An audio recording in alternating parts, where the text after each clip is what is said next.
Proč jsi to udělal? Chtěl jsem vyjádřit nesouhlasný postoj a vzbudit lidi. Vzbudit lidi jsi chtěl a vyjádřit nesouhlas s tím, co se děje. Jo. A s čím konkrétně?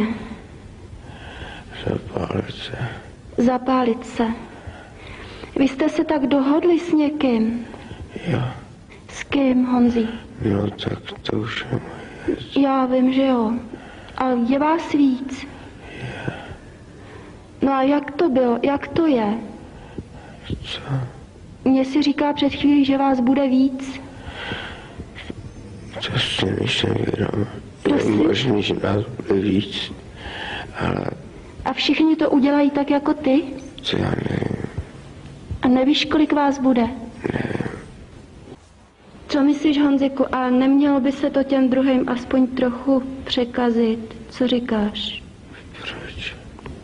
Myslíš, že bys je měl nechat, aby takhle zkoušeli? Když tak poslední den, Řekneš.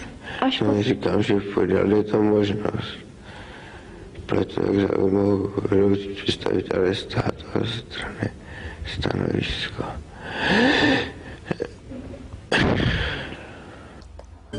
A co říkáš tomu? Nebolí to strašně? Není to strašný? Neměli by toho ty druhý nechat? Myslíš, že v tom mají pokračovat? No, to si to bolí. Co? Že to bolí, ale No. Myslíš, že mají ty druhý taky takhle trpět? Co? no, konec konců hus taky umřel na hranici. Prosím? Hus taky zemřel na hranici.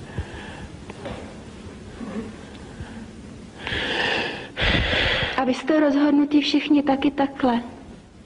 To nezáleží na situaci. Na čem to záleží? Teď to záleží na situaci. Dobře, a kdy přestanete, nebo za jakých podmínek přestanete? Když bude zrušena cenzura, A co ještě? zákaz rozšiřování zpráv. To chcete. Když to bude, tak přestanou to dělat taky Ano. ty. Heleď se, a kdy myslíš, že to udělá další? To nevím.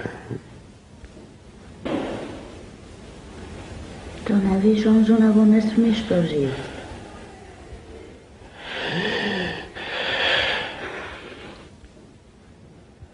Jen hrozně to bolí. A dost. Dost, no. Co říkáš? Který právě může. Člověk musí bojovat proti tomu zlu, na který právě stačí.